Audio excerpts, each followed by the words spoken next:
Today on the podcast, I was joined by David Say, engineering professor at Stanford and founder of Babylon. Babylon lets Bitcoin holders earn yield on their Bitcoin by using it to secure other blockchain systems. I enjoyed this conversation. I hope you do too. Matt Walsh and Nick Carter are partners at Castle Island Ventures. All views expressed by them or the guests on this podcast are solely their opinions and do not reflect the opinions of Castle Island Ventures. Guests and hosts may maintain positions in the assets discussed in this podcast. You should not treat any opinion expressed by anyone on this podcast as a specific inducement to make a particular investment or follow a particular strategy, but only as an expression of their personal opinion. This podcast is for informational purposes only. Brought down by bad mortgage investments, Lehman, which has 25,000 employees, will be liquidated. The federal government loans American International Group, AIG, $85 billion. This is a different kind of market, and the Fed is asleep. The federal government is stepping in to stabilize Fannie Mae and Freddie Mac, the two mortgage giants that have been threatened by the housing crisis. The Bank of England has pumped £75 billion more into Britain's ailing economy with a new round of quantitative easing. You print a couple $1 trillion, and all of a sudden, people start to worry. So out of this worry, we have something called the Bitcoin. My name is Wyatt Kazashai from Castle Island Ventures, and it's a pleasure to have David Say from Babylon joining us on the podcast today. David, thanks for coming on. Hey, Wyatt. So great to be here. It might be easiest just to start with introductions, so would love to hear a bit more about you, personal background, how you got into crypto, and how you arrived at building a crypto company. So I'm a researcher by training. I got into the crypto space about, I would say, 6 years ago now. Before then, I do research in primarily wireless communication. So my invention goes into some of the cell phones that we are all using, for better or for worse. So the wireless industry is one of the bedrock of the communication infrastructure that we have today. And over about 2 decades, it revolutionizes the world from about a few million people having cell phones to a few billion people having cell phones.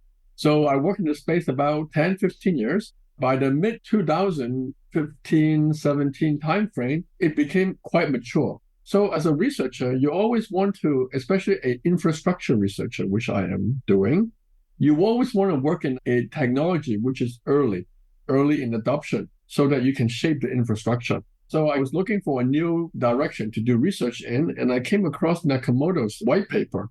And that's how I got into the space. And I am a professor at Stanford University. And I started a research group there focusing on blockchain infrastructure research. In fact, I think our group is the only group at Stanford which does full-time blockchain research. So we got many new research ideas there at Stanford. So over the years, we published papers and so forth. But at some point, you want to really impact the industry. But to impact crypto industry, I believe, is to do a startup. So that's how I got into Babylon. Do you see any parallels between your past work and your work in blockchain when you're talking about the work that you did in cell phones and mobile? So you think about the development of technology, of the information technology. So first, you have to have some underlying infrastructure to allow people, devices to communicate with each other. So that's like the basic thing. You can't communicate, you can't cooperate, okay? Now, with the advance in technology in the past 20 years, we have built that infrastructure.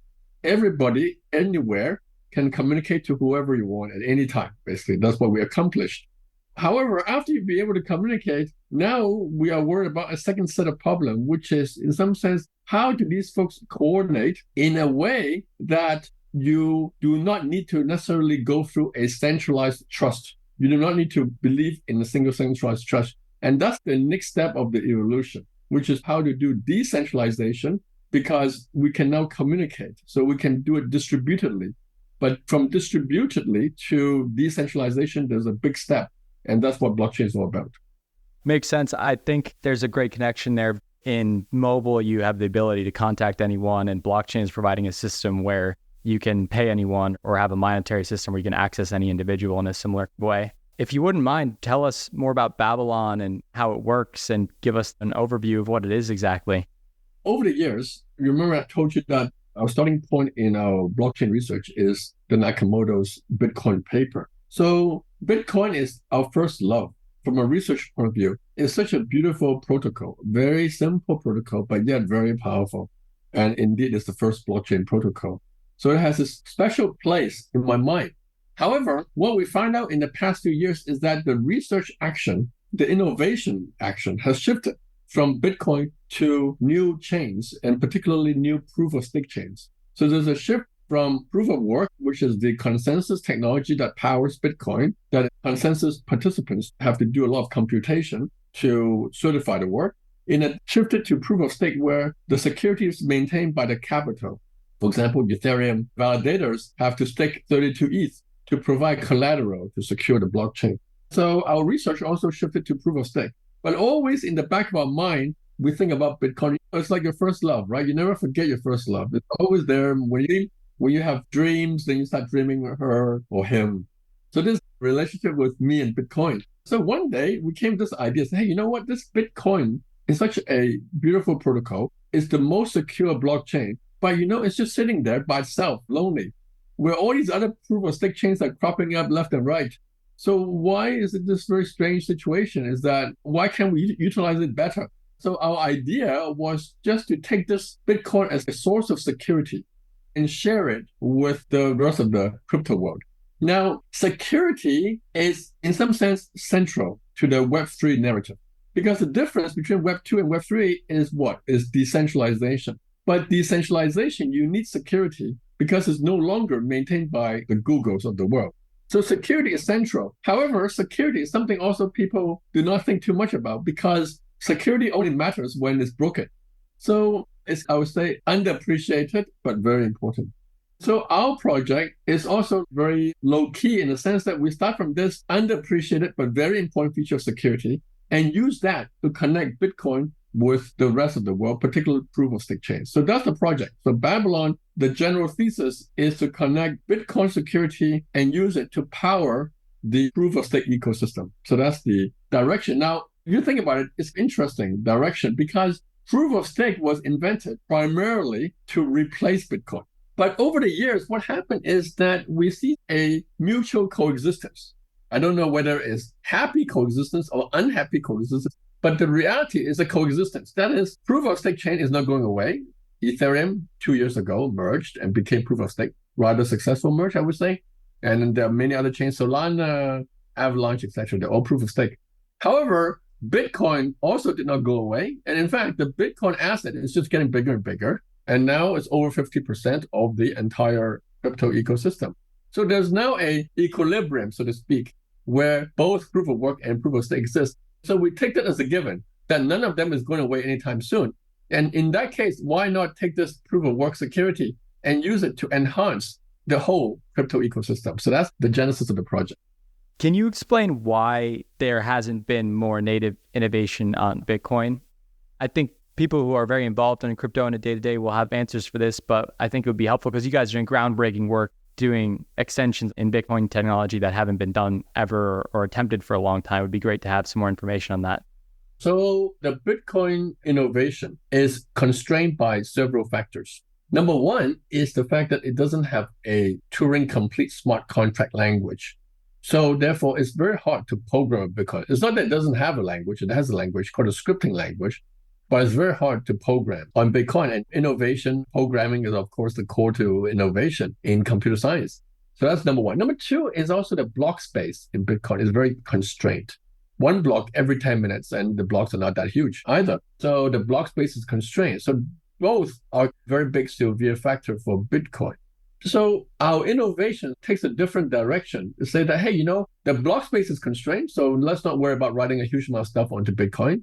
The scripting language is constrained. However, maybe, just maybe, you can use some clever cryptography to combine with that limited scripting language to do something interesting. And number three is at this angle of securing proof of stake chain, I think is pretty innovative, because Bitcoin, the proof of stake chain is really relatively recent development in the past few years. The merge itself only happens a year and a half ago, actually. So we're taking advantage of this innovation to essentially try to revitalize Bitcoin again.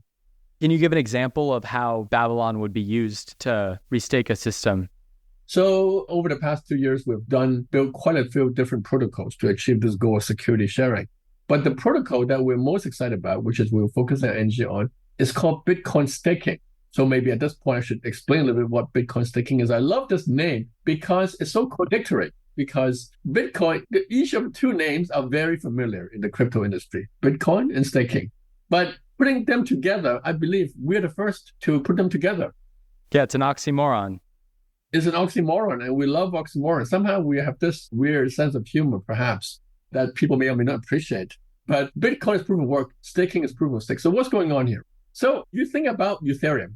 Ethereum evolved from proof of work to proof of stake. So this is a change of security model. So this is the basic change. However, it becomes also a new industry. So a new staking industry spawned up with the move from proof of work to proof of stake.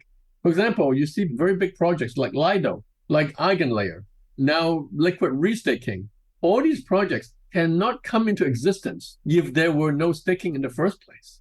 So this is not only a change of security model, it's also spawning a whole new industry of very successful projects.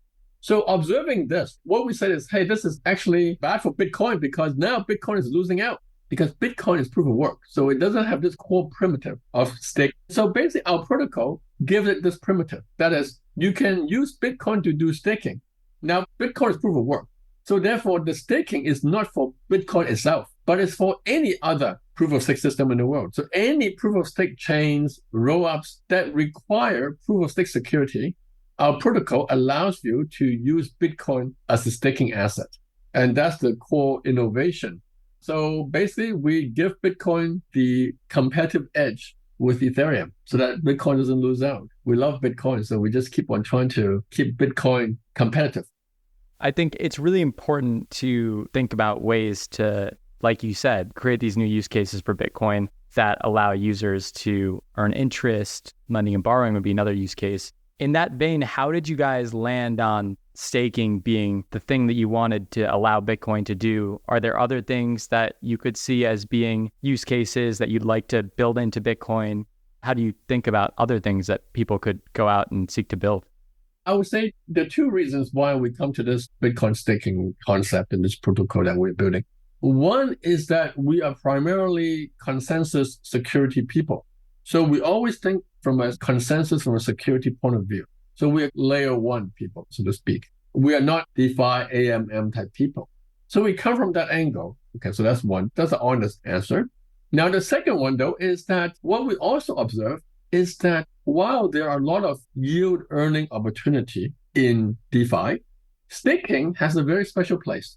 Staking is like the analogy to perhaps risk-free investments in the TradFi world. Why? Because staking has a very interesting security yield trade-off, which is that the safety of the fund that you stake is actually very high. It's very hard to lose money, stolen money, or losing money by staking because there's no market risk. There's no counterparty risk. The only risk is the so-called slashing risk. And the slashing risk is a controllable risk. The slashing risk is you go to an Airbnb, you put a deposit down, and you are under full control of this deposit. In other words, if you don't trash the Airbnb, then you should be able to get the deposit back. Staking is very much of that nature. So we like this trade-off very much because it is a core primitive that all asset wants to have this opportunity to do. So it became a core DeFi primitive, so to speak. And we are very infrastructure, very core people. So we like to build very core primitive that can be used in combination with many other things. But it's a core. For example, if you think about projects like Lido would not have been able to exist without this core staking primitive. But Lido is now giving this stake, this ETH, more usage, but it's built on top of the staking. So that's how we view ourselves, as the very core primitive that many other people could use and compose with. And actually, that's what we're seeing right now. Many projects are actually now built on Babylon as we speak. Liquid staking protocol, liquid restaking protocol, etc. Maybe you can help me use Bitcoin for my Airbnb deposit next time. That would be a great new use case for Babylon. Do you think overall with restaking innovation, you guys doing it for Bitcoin is obviously a very major piece of that. Do you think that crypto systems are getting more secure over time because of these innovations? Yes, that's our goal. So crypto industry has been hampered by every now and then there are hacks. And funds are lost. So if you want to scale crypto industry to billions of people and not tens of millions of people, which is roughly the scale we're in right now, then you have to have the trust of people to use these systems. So security to us is the core. And Bitcoin, 1.4 or 1.5 trillion, depends on when you're going to replay this recording, is such a huge asset that using it as a collateral to provide security for any innovations that people want to build is a dream. That makes sense. What other innovations would you like to see for Bitcoin? If you can speak to the ones you're seeing in real life or ones that you would like to see in the future. So we are researchers in addition to building systems. So we don't want to just like to see, we actually actively do research to make things happen. So I can say a few words about what the research directions we're looking at. So one direction is bridging. So to use Bitcoin to provide security to proof of stake chain is security. But there's another aspect of Bitcoin, which is liquidity. Security and liquidity go hand in hand, because if you have a system which is unsecure, then nobody will give you liquidity. But if you have a system very secure but no liquidity, it's also not very useful. Now, the biggest source of liquidity is Bitcoin itself. Again, another $1.4 trillion. So being able to bridge Bitcoin to other chains that obtain security from the Bitcoin, so you can see the parallelism here. First, Bitcoin staking provides security, and then Bitcoin bridging gives you the liquidity. Building a reliable bridge on par with the security infrastructure is our dream as well. And that is the direction that we're actually working on. Now, this is a direction that many people are working on. This is a direction. So we don't claim that we're the only ones working on this, but we are actively collaborating with key players in this direction. For example, Robin Linus is our collaborator, and he's the inventor of this new technology called BitVM, which is a rather promising direction to achieve trustless bridging. So we've been actively collaborating with him on this direction. So bridging is one thing. Data availability is another thing. And we are interested in the problem of, I mentioned earlier, that Bitcoin lacks block space. And data availability is a way to increase the block space and yet maintaining the security of Bitcoin itself. So that's a challenging problem, but we're also actively working in that direction. So a lot of people would say that one of the things that makes ETH valuable is its ability to be used as a staked asset. Do you think the ability to use Bitcoin and potentially other assets in the future also as staked assets reduces the value of ETH or the value proposition of ETH in any way? The hope is that the value of the entire crypto ecosystem, the TVL, so to speak, is growing. So then it becomes not a zero-sum game. Not if Bitcoin gets more value, then ETH goes down in value. If there are no good applications or limited applications, then the whole industry is stuck. The TVL is fixed. So if Bitcoin get more, then ETH gets less. I agree with that. But the hope is to have a growing economy. And the growing economy is powered by this security layer that we're building. So that's the hope, yes. Obviously, there have been a lot of Bitcoin layer 2s and new layers being built to transact in Bitcoin. Do you find yourself working with those players a lot? And how do you think they're impacting how people use Bitcoin today and in the next 6 to 12 months? So one very important narrative of Bitcoin Layer 2 is that they borrow security from Bitcoin. So Bitcoin staking fits very naturally into this narrative because Bitcoin staking is a way to borrow security of any system from Bitcoin. In particularly, Bitcoin Layer 2, which is strongly aligned to the Bitcoin chain, very naturally would like to use the Bitcoin security. So we're collaborating with quite a few L2 projects to build such Bitcoin staking for the Layer 2. Now, depending on what the realization of Layer 2 looks like, we have different versions of our technology. For example, if the Layer 2 is, a Cosmos chain, then we have a technology for that. If the Layer 2 is a roll-up, then we're also building a technology for that. So we have multiple integration efforts going on as we speak. And if you have, say, 10 Bitcoin Layer 2s, how much Bitcoin does it take to secure 10 Bitcoin Layer 2s? Do you think we'll have too much Bitcoin that wants to be restaked, or do you think we'll have not enough? Or how do you look at the supply and demand dynamic here? Oh, the supply is vast. The supply is 1.4 trillion. So I think hitting the supply limit will be at least of our worry at this moment. It's about the partners. So even 1%, even if you can get 1% of all Bitcoin to stake on these L2, think about it. 1% of 1.5 trillion is, I'm calculating right now, is it 150 billion or is it 15 billion?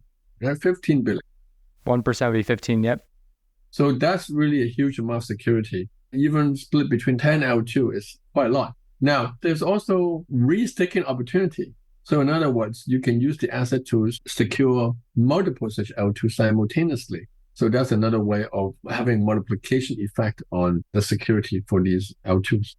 Whether it's on the topic of the L2s, on Bitcoin staking, or Bitcoin more broadly, given your research background along with the rest of your team, do you have any broad fears or concerns for Bitcoin or things that you think should be on people's radar when it comes to Bitcoin?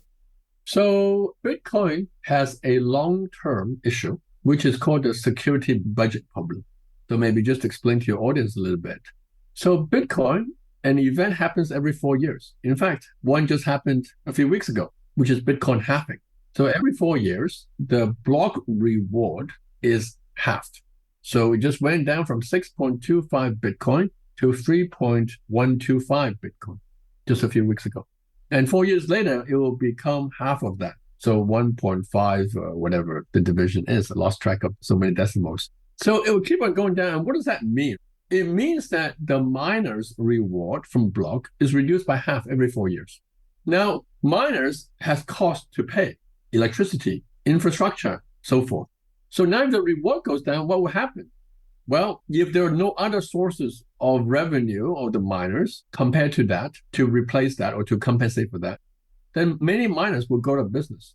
And then there will be fewer mining power supporting Bitcoin. So this is a security budget problem.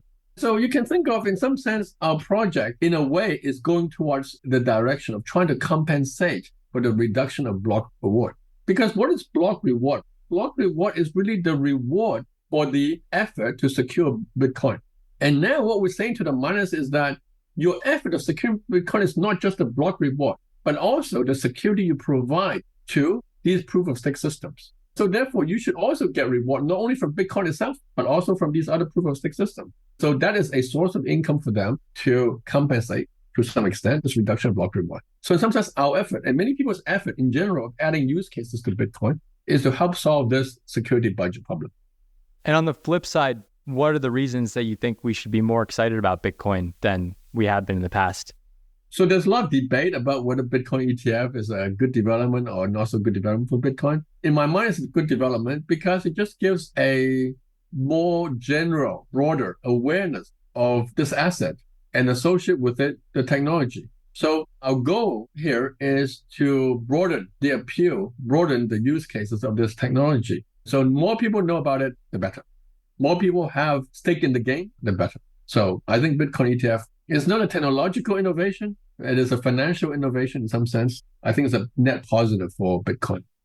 Yeah, I think it gives people so much more access than they would have otherwise as well. And there's an adoption curve here. If people buy the ETF, people buy Bitcoin on Coinbase, they buy it in a non-custodial wallet, and then hopefully they're using Babylon for restaking.